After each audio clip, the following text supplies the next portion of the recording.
Bismillahirrahmanirrahim. Dear students, today I will like to discuss question from electrochemistry and redox chemical reaction. very important chapter है। तो इसमें हम feasibility of chemical reaction को mostly उसके हवाले से भी इम्पोर्टेंट है। बैलेंसिंग इक्वेशन के लिहाज से इसमें जो इलेक्ट्रोकेमिकल सेल है इंडस्ट्रियल पॉइंट ऑफ व्यू से बहुत ही इम्पोर्टेंट चैप्टर है। तो अगर हम बात करें इनऑर्गेनिक रिएक्शन की तो उनको रट्टा लगाना पड़ता है। तो इलेक्ट्रोकेमिस्ट्री का बहुत ज़्यादा रोल है इनऑर्गेनिक के रिएक्शन को याद रखने के लिए। इसमें हम बैलेंसिंग इक्वेशन वगैरह feasibility of a chemical reaction के थ्रू हम उसको स्टडी कर सकते हैं। तो एग्ज़ाम के हवाले से अगर बात करें तो बहुत ही इम्पोर्टेंट चैप्टर है। इससे क्वेश्चन पूछे जाते हैं मैक्सिमम चैप्टर जिनमें से मैक्सिमम क्वेश्चन आते हैं, तो इसमें ये भी उन्हीं में शामिल है। तो बहुत इंपॉर्टेंट चैप्टर है फिज़िकल केमिस्ट्री का, वेरी इंपॉर्टेंट। थर्मोडाइनमिक के जितना इम्पोर्टेंट है इलेक्ट्रोकेमिस्ट्री भी बहुत इम्पोर्टेंट है। तो चलें इसके कुछ इम्पोर्टेंट क्वेश्चन डिस्कस करते हैं, स्टार्ट करते हैं। क्वेश्चन है first, in non reacting condition equivalent weight of ferric sulphate. तो फेरिक सल्फेट क्या होता है? Fe2SO4 थराइस, ये हमारे पास है फेरिक सल्फेट। तो इक्विवेलेंट वेट जब भी कोई हमारे पास कंपाउंड नॉन रिएक्टिंग कंडीशन पे होगा तो हम उसमें नंबर ऑफ़ पॉजिटिव चार्ज या नंबर ऑफ़ नेगेटिव चार्ज उस पर डिवाइड करते हैं। जैसे यहाँ पे अगर हम बात करें तो आयरन पे +3 चार्ज है, तो 2 यहाँ पे आयरन के एटम हैं, तो यहाँ पे आयरन पे +6 चार्ज होगा, यानी पॉजिटिव चार्ज +6 है। या अगर हम नेगेटिव की बात करें तो सल्फेट पे -2, तो 3 सल्फेट पे होगा -6। तो हम नेगेटिव या पॉजिटिव चार्ज किसी को भी हम इक्विवेलेंट वेट फाइंड करने के लिए उसके मॉलिक्यूलर वेट को उसके में जो चार्ज होते हैं उस पर डिवाइड करते हैं, क्योंकि चार्ज कुछ भी कर लें, positive negative compound ionic compound में चार्ज सेम होते हैं, उसमें जो नंबर होते हैं सेम होते हैं। तो यहाँ पे अगर हम बात करें तो इसका जो भी 6 आ रहा है तो हम डिवाइड करेंगे इसको, m को जो मॉलिक्यूलर वेट होगा उसको 6 पे डिवाइड करेंगे। तो यहाँ पे इसका ऑप्शन होगा सी। उसके बाद है oxidation state of iron in magnetite. Oxidation state of magnetite होता है हमारे पास, मैग्नेटाइट होता है Fe3O4। Fe3 ये एक मिक्स्ड ऑक्साइड है, ये मिक्स्ड ऑक्साइड है, फेरस ऑक्साइड और फेरिक ऑक्साइड का मिक्सचर है। तो यहाँ पे क्या होगा, अगर हम ऑक्सीडेशन स्टेट की बात करें तो इसमें आयरन की +3 भी है, +2 भी है और यहाँ पे +3 भी है, तो दोनों ऑक्सीडेशन स्टेट होंगी। Next question, average oxidation state. तो एवरेज ऑक्सीडेशन स्टेट हम कैसे फाइंड करते हैं कि जैसे यहाँ पे है ट्राई लेड टेट्रा ऑक्साइड, तो यहाँ पे इसमें लेड का ऑक्सीडेशन स्टेट क्या होगा? लेड का एवरेज ऑक्सीडेशन स्टेट पूछा गया है। तो हम क्या करेंगे, इसमें टोटल यहाँ पे हमारे पास टोटल जो है ये जो मिक्सचर होता है लेड, ये हमारे पास मिक्सचर होता है PbO प्लस PbO2 का, इसमें 2 इसके होते हैं हमारे पास। तो यहाँ पे अगर हम बात करें तो इसमें ऑक्सीडेशन स्टेट लेड का +2 है, फर्स्ट में +2 है, यहाँ पे लेड के 2 आयन हैं, तो हम क्या करेंगे 2 × +2। अब क्या करेंगे प्लस यहाँ पे हमारे पास लेड डाई ऑक्साइड में लेड सब ऑक्साइड भी कहते हैं, तो इसमें लेड का ऑक्सीडेशन स्टेट 4 है, जबकि यहाँ पे आयन 1 है। तो आयन के नंबर को हम उसका ऑक्सीडेशन नंबर से मल्टीप्लाई करते हैं। अब यहाँ पे हमारे पास टोटल आयन कितने हैं? लेड मोनो ऑक्साइड में 2 लेड हैं और सेकंड में 1 है, तो टोटल यहाँ पे हमारे पास 3 हो गए। तो यहाँ से अगर हम कैलकुलेट करें तो ये 4 + 4 ये हमारे पास 8/3 आ जाएगा। Average oxidation state of lead 8/3, तो यहाँ पे 8/3 नहीं है तो लास्ट वन ही करेंगे।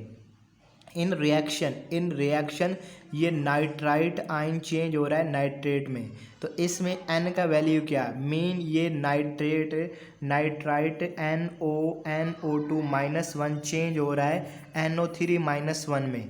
तो यहाँ पे हम देखेंगे कि इसका ऑक्सीडेशन स्टेट नाइट्रोजन का क्या इसमें क्या चेंजिंग हो रही है। तो यहाँ पे नाइट्रोजन का +3 है, यहाँ पे +5 है। इसका मतलब ये हुआ कि यहाँ पे दो इलेक्ट्रॉन का रिमूवल हुआ। तो यहाँ पे हमारे पास N की वैल्यू यानी कितने इलेक्ट्रॉन का रिमूवल होगा यहाँ से, तो ये हमारे पास N यहाँ पे नंबर ऑफ इलेक्ट्रॉन हम यहाँ पे बताएंगे। तो यहाँ पे दो इलेक्ट्रॉन होंगे, N की वैल्यू 2 होगी।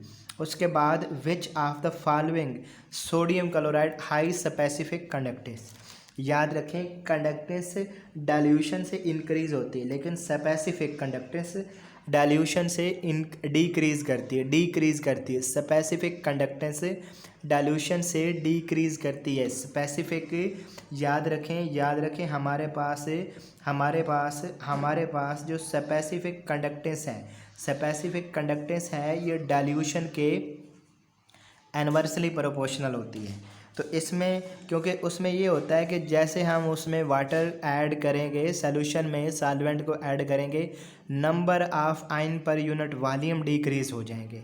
पर यूनिट 1 सेंटीमीटर क्यूब की अगर बात करें तो आयन कम हो जाएंगे।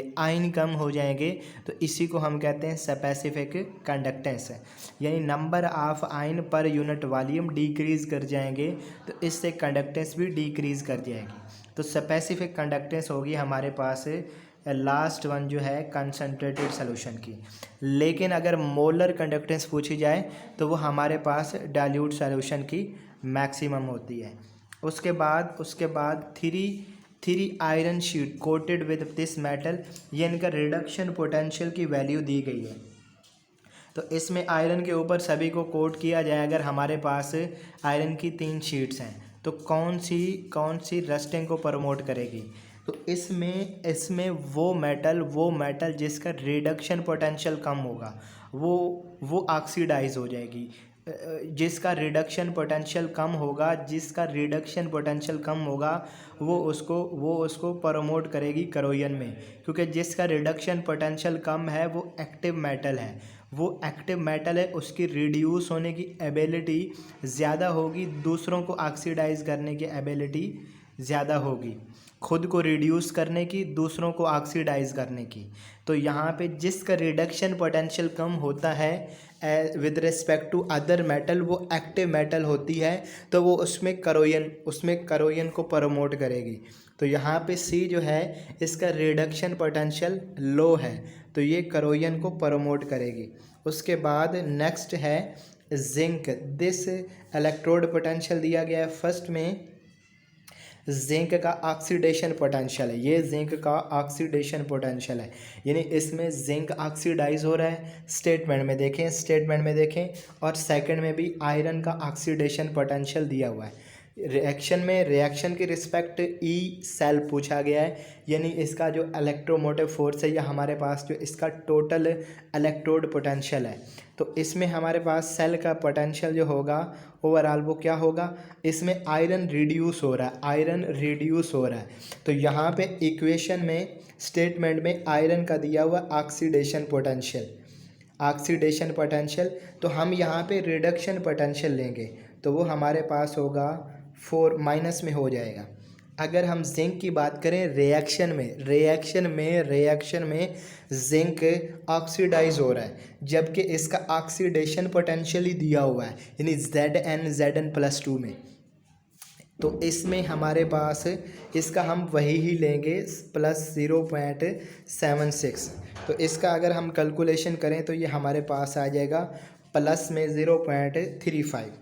Next question, which is not example of redox reaction, which is not example of redox reaction. Question number 8, इसमें फर्स्ट में कॉपर +2 में कॉपर 0 में चेंज हो रहा है, रिडॉक्स रिएक्शन है, हाइड्रोजन ऑक्सीडाइज हो रही, कॉपर रिड्यूस हो रही है। सेकंड में आयरन जो है वो +3 से 0 में रिड्यूस हो रहा है। अगर हम थर्ड रिएक्शन की बात करें, पोटाशियम 0 से +1 में ऑक्सीडाइज हो रहा है और फ्लोरीन रिड्यूस हो रही है 0 से -1 में। तो ये सभी रिडॉक्स रिएक्शन हैं, तो इसका लास्ट वन होगा। उसके बाद in which compound nitrogen has -1 oxidation state. First one में नाइट्रोजन ऑक्सीजन का -2 है, तो नाइट्रोजन का +2 होगा, तो एक का +1 होगा। फर्स्ट वन में नाइट्रोजन का +1 है। अब नाइट्राइट अभी बात की, सॉरी NO2, तो इसमें +3 होता है।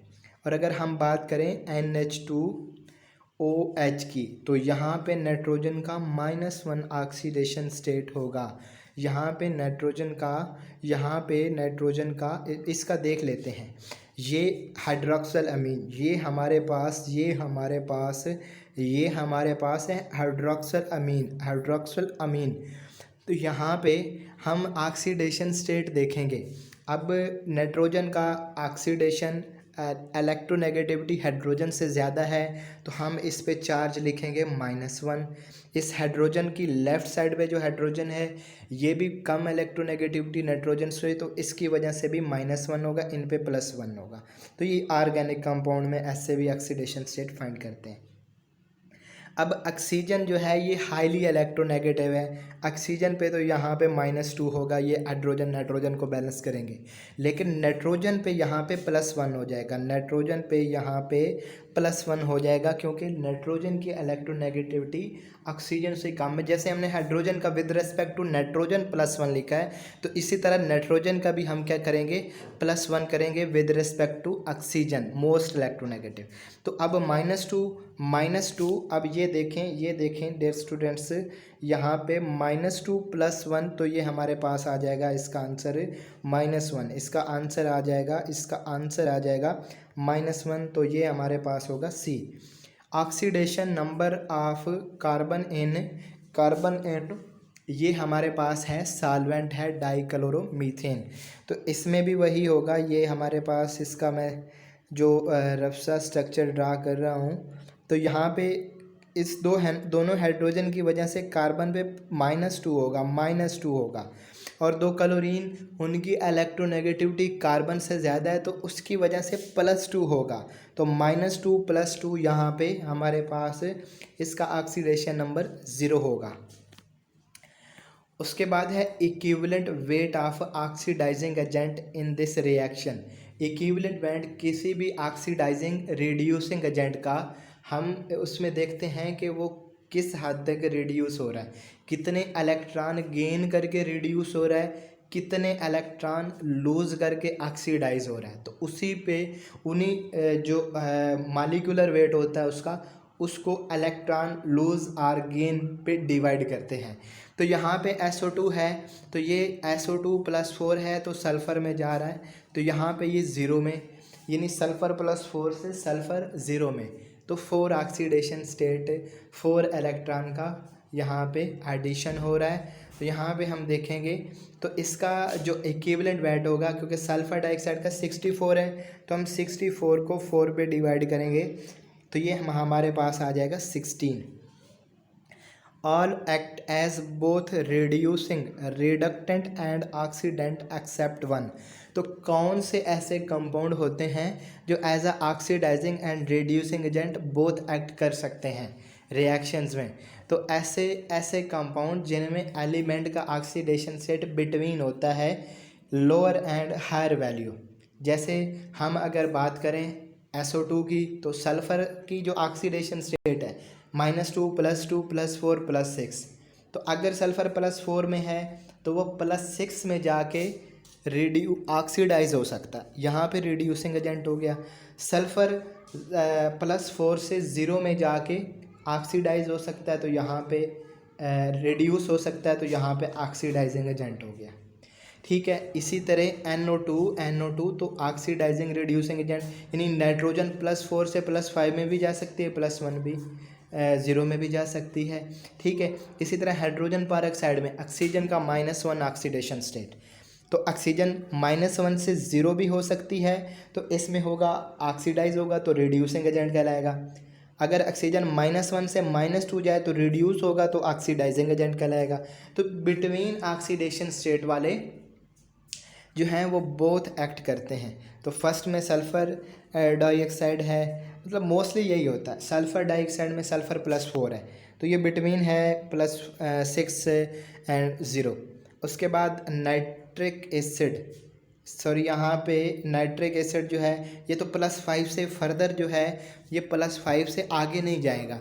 मेन ये ऑक्सीडाइज नहीं होगा, मेन ये रिड्यूसिंग एजेंट नहीं है। ऑक्सीडाइजिंग एजेंट तो है, मतलब ऑक्सीडाइजिंग एजेंट रिड्यूस तो हो सकता है +5 से +3 में, +1 में, +2 में, 0 में आ जाए, ठीक है, लेकिन ऑक्सीडाइजिंग एजेंट ये रिड्यूसिंग एजेंट नहीं है। H2O2 तो ये ऑक्सीडाइजिंग एजेंट भी है, रिड्यूसिंग एजेंट भी है। तो यहाँ पे एक्चुअल में ये क्वेश्चन दिया गया था, अगर इसमें HNO2 अगर यहाँ पे हो जाए बी ऑप्शन में तो फिर वो भी ऑक्सीडाइजिंग रिड्यूसिंग एजेंट होगा, क्योंकि उसमें नाइट्रोजन +3 में है तो नाइट्रस एसिड में, तो वो +5 में भी जा सकती है, 0 में भी जा सकती है, तो उसमें ऑक्सीडेशन रिडक्शन दोनों को प्रोसीड करेगी। तो यहाँ पे होगा according to statement B option होगा। The quantity of electricity needed to deposit this cup. अच्छा, क्वांटिटी कितनी होगी डेपोजिशन के लिए, तो एक मोल किसी चीज़ के 1 ग्राम इक्विवेलेंट के लिए 1 फैराडे जो है या 1 मोल ऑफ इलेक्ट्रॉन जिसको हम कहते हैं वो रिक्वायर होते हैं उसकी डेपोजिशन के लिए। तो यहाँ पे एक तो हम ये देखेंगे कि ये हमारे पास कॉपर का 127 है, तो कॉपर +2 में, तो कॉपर +2 में यहाँ पे 127 जो है ये हमारे पास है कॉपर का इतना मैस दिया हुआ है। तो हम क्या करेंगे 127 को यहाँ पे क्वेश्चन नंबर 13 में इसको 4 पे डिवाइड करेंगे, यहाँ पे ना, सॉरी हम इसको 2 पे डिवाइड करेंगे। तो हम अगर 127 को 127 पहले तो हम इसका निकालेंगे ग्राम इक्विवेलेंट, तो इसका जो वेट होगा, इसका जो मैस होगा, अच्छा इसका ग्राम इक्विवेलेंट होता है, 63.5 को हम 2 पे डिवाइड करेंगे। 63.5 को 2 पे डिवाइड करेंगे तो उससे जो भी आंसर आएगा, 63 को 2 पे डिवाइड करेंगे तो उससे हमारे पास आंसर आएगा 31 पॉइंट समथिंग। तो अगर हम 127 को, तो कॉपर का मैस होता है 63.5, तो 2 पे डिवाइड करेंगे 31 पॉइंट समथिंग आएगा। अब ये इसका हो गया इक्विवेलेंट वेट, तो टोटल मैस ये है, तो इसको हम डिवाइड करेंगे 31 पॉइंट समथिंग जो भी है, तो यहाँ से हमारे पास 4 आंसर आएगा। तो हमारे पास यानी 4 इक्विवेलेंट वेट के इक्वल आ जाएगा। तो 1 ग्राम इक्विवेलेंट के लिए 1 मोल ऑफ इलेक्ट्रॉन या 1 फैराड रिक्वायर होता है, जो इक्वल टू होता है 96,500 कॉलम के। तो यहाँ पे हमारे पास 4 ग्राम इक्विवेलेंट हैं, तो ये हमारे पास यहाँ पे आंसर आ जाएगा 4 फैराड। उसके बाद the oxidation potential of A and B are this and this in reaction. तो ये इनका दिया हुआ ऑक्सीडेशन पोटेंशियल, तो जिसका ऑक्सीडेशन पोटेंशियल ज़्यादा होगा वो दूसरे को रिप्लेस करेगी। जैसे नॉन मेटल अगर फ्लोरीन और हम बात करें क्लोरीन की, तो क्लोरीन को रिप्लेस कर देगी, because fluorine has highest value of oxidation potential. या रिडक्शन पोटेंशियल जिसका कम होगा वो रिप्लेस करेगी। तो अगर हम बात करें रिडक्शन पोटेंशियल की, तो फिर भी ए का रिडक्शन पोटेंशियल कम है, कम reduction potential highest oxidation potential, ये रिप्लेस करती है दूसरे को। तो यहाँ पे अगर हम इसी ऑक्सीडेशन पोटेंशियल के हवाले से ही बात करें तो ए का ऑक्सीडेशन पोटेंशियल ज़्यादा है, तो ये बी को रिप्लेस करेगी। तो फर्स्ट है A will be replaced by B, यानी बी ए को रिप्लेस करे, तो ऐसा नहीं है, बल्कि क्या होगा, A will replace B, A B को रिप्लेस करेगी। उसके बाद रिएक्शन है कॉपर एंड सिल्वर, ये बनाते हैं कॉपर आयन एंड सिल्वर। तो यहाँ पे इसका ईएमएफ दिया हुआ बाय डबलिंग द कंसंट्रेशन। तो कंसंट्रेशन डबल करने से क्या इफ़ेक्ट होगा ईएमएफ ऑफ सेल पे, सेल के जो पोटेंशियल क्रिएट हुआ है। तो इसमें ये होता है कि ये हमारे पास नेक्स्ट इक्वेशन है, इससे हम फाइंड करते हैं। और यहाँ पे जो लॉग नेचुरल क्यू है, यहाँ पे हम लेते हैं लॉग ऑफ, यहाँ पे हम लेते हैं लॉग ऑफ प्रोडक्ट की कंसंट्रेशन ओवर रिएक्टेंट की कंसंट्रेशन। तो यहाँ पे कॉपर प्लस 2 आयन हमारे पास, कॉपर प्लस 2 आयन हमारे पास प्रोडक्ट वाली साइड पे हैं, ये हमारे पास। इसका मैं इक्वेशन लिखता हूँ, ई सेल हमारे पास होगा E cell is equal to E naught cell, ये माइनस हमारे पास होगा माइनस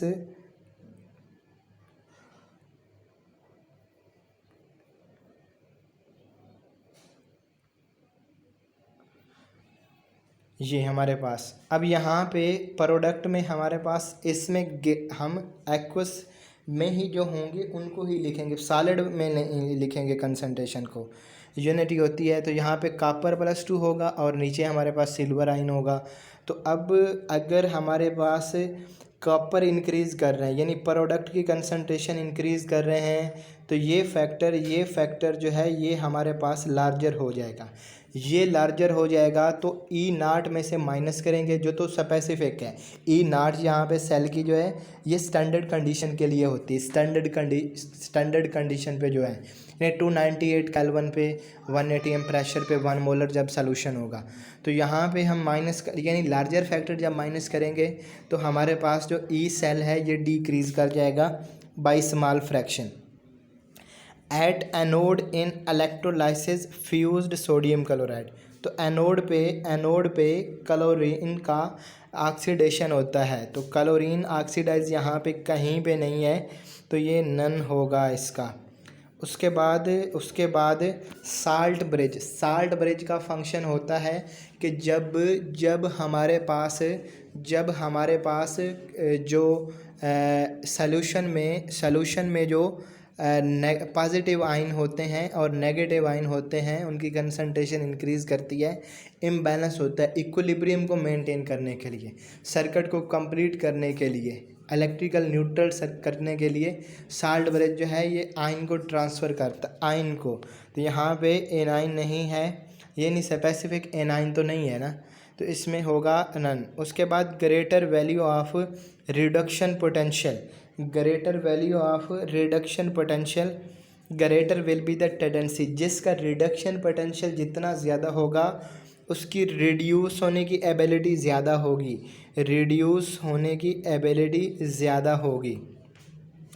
उसके बाद in alkaline battery anode is made of question number 19 में जो एनोड है अल्कलाइन बैटरी में वो मैंगनीज डाइऑक्साइड का होता है। उसके बाद विच इज़ नॉट रिचार्जेबल, तो सिल्वर ऑक्साइड सेल ये रिचार्जेबल नहीं होते, प्राइमरी सेल होते हैं। उसके बाद है which has greater molar conductivity किसकी ज़्यादा होगी, फर्स्ट जो HCl इसकी ज़्यादा होगी, क्योंकि इसमें H आयन समालर है, तो समालर आयन का जो मोबिलिटी होगा, आयनिक मोबिलिटी वो ज़्यादा होगी, तो इस लिहाज से इसकी कंडक्टेंस भी ज़्यादा होगी। तो इसका फर्स्ट वन ऑप्शन होगा, ए ऑप्शन होगा। अच्छा, which has highest specific conductance, तो किसकी स्पेसिफिक कंडक्टेंस ज़्यादा होगी। पीछे क्वेश्चन डिस्कस किया है कि जिसकी कंसंट्रेशन मैक्सिमम होगी उसकी स्पेसिफिक कंडक्टेंस मैक्सिमम होगी। तो यहाँ पे हमारे पास यानी specific conductance 0.1 molar sodium chloride की मैक्सिमम होगी, क्योंकि number of ion per unit volume maximum होंगे। अगर डाइल्यूट सॉल्यूशन होता है तो उसमें सॉल्वेंट की कंसंट्रेशन से number of ion per unit volume decrease कर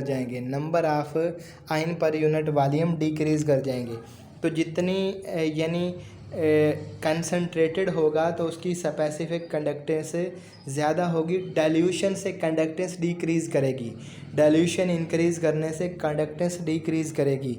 तो ये पीछे भी इस तरह का क्वेश्चन किया है। उसके बाद है इन लेड स्टोरेज बैटरी जो हमारे पास जो कैथोड है वो किसका होता है, वो लेड डाइऑक्साइड, लेड सब ऑक्साइड भी कहते हैं। नेक्स्ट क्वेश्चन है कि आयरन +3+2 में रिड्यूस हो रहा है तो इसका ये रिडक्शन पोटेंशियल होगा, ब्रोमीन जो है ये भी रिड्यूस हो रही है तो इसका भी रिडक्शन पोटेंशियल दिया हुआ है, यानी जो रिड्यूस ऑक्सीडाइज हो रहा होगा तो उसी रिस्पेक्ट से हम लिखेंगे उसको। तो रिएक्शन को देखें तो रिएक्शन में आयरन रिड्यूस ही हो रहा है तो हम इसका रिडक्शन पोटेंशियल ही लेंगे, हम इसका रिडक्शन पोटेंशियल ही लेंगे। तो रिडक्शन पोटेंशियल कितना है 0.771। अब इसमें जो ब्रोमीन है वो ऑक्सीडाइज हो रहा है, Br- से 0 में चेंज हो रहा है, ऑक्सीडाइज हो रहा है। रिडक्शन पोटेंशियल दिया हुआ है तो ऑक्सीडेशन पोटेंशियल में चेंज करने के लिए माइनस के साथ मल्टीप्लाई करेंगे तो ये हमारे पास होगा -1.09। तो ये हमारे पास रिएक्शन जो है ये हमारे पास क्या ये फिजिबल होगा या नहीं होगा। तो अगर हम इसका देखें तो इसका आंसर माइनस में आएगा। तो ऐसे रिएक्शन जिनमें ई टोटल सेल जो है वो नेगेटिव हो तो वो रिएक्शन फिजिबल नहीं होते, प्रोसीड नहीं होते, तो ये रिएक्शन प्रोसीड नहीं होगा। उसके बाद 2 मेटल ए एंड बी उनका ये इलेक्ट्रोड पोटेंशियल है तो विच रिप्लेस हाइड्रोजन। याद रखें हाइड्रोजन का तो रिडक्शन पोटेंशियल 0 है, तो अगर हाइड्रोजन से किसी का कम रिडक्शन पोटेंशियल होगा तो वह हाइड्रोजन को रिप्लेस कर सकेगी। जो हाइड्रोजन जिसका कम रिडक्शन पोटेंशियल होगा वो हाइड्रोजन को रिप्लेस कर सकेगी। जिसका कम रिडक्शन पोटेंशियल होगा उसकी ऑक्सीडाइज होने की एबिलिटी ज़्यादा होगी, रिड्यूसिंग एबिलिटी कम होगी। मेन इलेक्ट्रॉन लूज़ करने की कोई भी मेटल है जैसे एम है ये HCl से रिप्लेस करेगी तो सिंपल है कि MCl2 बनेगा प्लस H2। तो यहाँ पे एक्चुअल में मेटल क्या हो रहा है, मेटल 0 से यहाँ पे मेटल 0 ऑक्सीडेशन स्टेट से +2 में चेंज हो रही है, मीन ऑक्सीडाइज हो रही है। मीन के जिसकी ऑक्सीडाइज होने की एबिलिटी ज़्यादा होगी वो रिप्लेस कर सकेगी, जिसकी ऑक्सीडाइज होने की एबिलिटी ज़्यादा होगी वो रिप्लेस कर सकेगी। जिसका ऑक्सीडेशन पोटेंशियल ज़्यादा होगा, ऑक्सीडेशन पोटेंशियल ऑक्सीडाइज होने की एबिलिटी को ही कहते हैं, इसको ऑक्सीडाइजिंग एजेंट की साइड पे नहीं ले जाना, ठीक है। तो जो यहाँ पे मेटल एसिड रिएक्शन में मेटल ऑक्सीडाइज हो रही होती है तो जिसकी ऑक्सीडाइज होने की एबिलिटी ज़्यादा होगी वो उसका ऑक्सीडेशन पोटेंशियल ज़्यादा है तो उसका रिडक्शन पोटेंशियल कम होगा। तो यहाँ पे किसका कम रिडक्शन पोटेंशियल है, हमारे पास 0.34, ये हमारे पास कम है तो यानी बी मेटल जो है ये रिप्लेस कर सकेगी, जिसका रिडक्शन पोटेंशियल कम होगा वो रिप्लेस कर सकेगी। तो इसका ऑप्शन होगा हमारे पास बी। लेकिन इसमें अगर यहाँ पे -7.6 होता तो फिर, लेकिन यहाँ पे ये 0 के अगर हिसाब से देखा जाए तो रिडक्शन पोटेंशियल दिया हुआ है, लेकिन हम अगर इसको हाइड्रोजन के लिहाज से बात करें तो उसका 0 रिडक्शन पोटेंशियल है। हाइड्रोजन का आर्बिट्रेरी कंसिडर किया जाता है 0 है, तो इन सभी का 0 से अबव है तो जिनका 0 से बिलो रिडक्शन पोटेंशियल होगा वो रिप्लेस कर सकेंगी, दूसरे मेटल जिनका अबव होगा 0 से वो रिप्लेस नहीं कर सकेंगी। मीन रिडक्शन पोटेंशियल 0 से पॉजिटिव होगा वो रिप्लेस, तो ये रिप्लेस नहीं कर सकेंगी। तो यहाँ पे हमारे पास ये कोई भी रिप्लेस नहीं कर सकेगी because both metal have positive reduction potential greater than 0 को अगर 0 से कम रिडक्शन पोटेंशियल होता तो रिप्लेस कर सकती थी। तो यहाँ पे by passing electricity PH of Bryan, तो सोडियम क्लोराइड के सोल्यूशन में से जब इलेक्ट्रिसिटी को पास किया जाता है तो उसका इलेक्ट्रोलाइसिस होता है। क्लोरीन गैस एनोड पे, हाइड्रोजन कैथोड पे और सोडियम हाइड्रोक्साइड प्रोड्यूस होता है। सोडियम हाइड्रोक्साइड प्रिपेयर होता है। तो जैसे जितना करंट पास करवाएंगे जो एक्वा, क्योंकि सोडियम क्लोराइड pH 7 पे न्यूट्रल है, स्ट्रॉन्ग एसिड स्ट्रॉन्ग बेस का साल्ट है, न्यूट्रल है, इसका सोल्यूशन न्यूट्रल होता है, pH 7 होती है एक्वस मीडियम में। तो इस लिहाज से pH तो 7 होगी, लेकिन जब करंट पास करवाएंगे इलेक्ट्रोलाइसिस होगी। कैसे क्वेश्चन इलेक्ट्रोकेमिस्ट्री में पूछे जा सकते हैं आपसे। तो जब करंट पास करवाएंगे सोडियम हाइड्रोक्साइड प्रोड्यूस होगा और उससे यानी बेसिक नेचर सॉल्यूशन की इंक्रीज़ करेगी। तो सॉल्यूशन की जो pH है वो ग्रेटर देन 7 होगी, इंक्रीज़ करेगी। उसके बाद फॉर द गिवन सेल, तो इसमें अब देखें मैग्नीशियम तो ऑक्सीडाइज हो रहा है, मैग्नीशियम ऑक्सीडाइज हो रहा है, इसका मतलब मैग्नीशियम एनोड है कि कहीं पे ऑप्शन नहीं है कि मैग्नीशियम एनोड है। अच्छा, मैग्नीशियम जो है ये ऑक्सीडाइज हो रहा है, इसका मतलब रिड्यूसिंग एजेंट है, कहीं पे ऑप्शन नहीं है ये। कॉपर +2 कॉपर में चेंज हो रहा है, मीन कॉपर रिड्यूस हो रहा है, तो कॉपर कैथोड है, कहीं पे कॉपर कैथोड नहीं लिखा हुआ, यानी कॉपर रिडक्शन हो रही तो रिडक्शन कैथोड पे होती है। कॉपर रिड्यूस हो रहा है तो इसका मतलब कॉपर ऑक्सीडाइजिंग एजेंट है, कहीं पे नहीं है कि कॉपर ऑक्सीडाइजिंग एजेंट है। तो सभी जो ऑप्शन हैं यहाँ से कोई भी मैच नहीं करता, तो लास्ट वन होगा। ये हमारे पास यहाँ पे याद रखें, ये जो लाइन होती है ना, ये लाइन होती है कि फेज़ चेंज की, इस लाइन को कहते हैं फेज़ चेंज, यानी मैग्नीशियम सॉलिड से मैग्नीशियम एक्वस में चेंज हो रहा है। और जो दो लाइनें होती हैं इसको हम कहते हैं, ये साल्ट ब्रिज को ज़ाहिर करता है, साल्ट ब्रिज को। तो ये भी साइन ऑफ कन्वेंशन है, इलेक्ट्रोकेमिस्ट्री में पता होना चाहिए। उसके बाद है element have highest oxidation potential, जिसका ऑक्सीडेशन पोटेंशियल हाई होगा उसकी इलेक्ट्रॉन लूज़ करने की एबिलिटी ज़्यादा होगी, दूसरों को रिड्यूस करने की एबिलिटी ज़्यादा होगी, गुड रिड्यूसिंग एजेंट होगा। वो क्या होगा?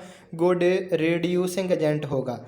उसके बाद है rust is the mixture of, तो रस्ट में एक तो ये भी इसका फार्मूला होता है Fe2O3.X या NH2, मीन के फेरक इसमें ऑक्सीडेशन होता है, आयरन +2 से +3 में जाता है और ऑक्सीडेशन होता है और पानी के कुछ मॉलिक्यूल अटैच हो जाते हैं। अब पानी एक्स्ट्रा होने की वजह से बाज़ दफ़े एसिडिक मीडियम में फेरक जो है वो डिज़ाल्व होकर प्रेसिपिटेट बनाता है फेरिक हाइड्रोक्साइड के। तो इसमें ऑप्शन में दोनों होंगे, यानी फेरिक ऑक्साइड भी होगा और फेरिक हाइड्रोक्साइड भी होगा। ये वाटर की प्रेजेंस में फेरिक हाइड्रोक्साइड भी बनता है, नहीं एक्स्ट्रा में। उसके बाद है how many mole of electron required to deposit 90 gram of aluminium. सबसे पहले तो यहाँ पे देखें एल्यूमिनियम के कितने मोल हैं, एल्यूमिनियम के हमारे पास एल्यूमिनियम के कितने मोल हैं। तो यहाँ पे 90 ग्राम एल्यूमिनियम है, 90 ग्राम हमारे पास। अच्छा, यहाँ पे एल्यूमिनियम के, क्योंकि एल्यूमिनियम के 1 मोल को डिपॉजिट करने के लिए 3 इलेक्ट्रॉन रिक्वायर होते हैं। तो यहाँ पे सबसे पहले तो हम 90 ग्राम से मोल फाइंड करेंगे। तो हमारे पास यहाँ पे 90 एल्यूमिनियम का मास होता है 27। तो ये हमारे पास यहाँ पे 90 को डिवाइड करेंगे 27 पे, तो ये हमारे पास आ जाएगा 3.33। ये हमारे पास है मोल ऑफ एल्यूमिनियम। अब एक मोल को डिपॉजिट करने के लिए 3 इलेक्ट्रॉन रिक्वायर हैं। तो 3.33 मोल के लिए कितने इलेक्ट्रॉन रिक्वायर होंगे, मल्टीप्लाई करेंगे 3 से, तो ये हमारे पास इसका आंसर आ जाएगा 10। तो ये आज इलेक्ट्रोकेमिस्ट्री के क्वेश्चन किए हैं, तो बहुत इंपॉर्टेंट है, इनकी प्रैक्टिस करें। उसके बाद इंशाअल्लाह क्वेश्चन डिस्कस करेंगे न्यूक्लियर केमिस्ट्री के। अल्लाह हाफिज़।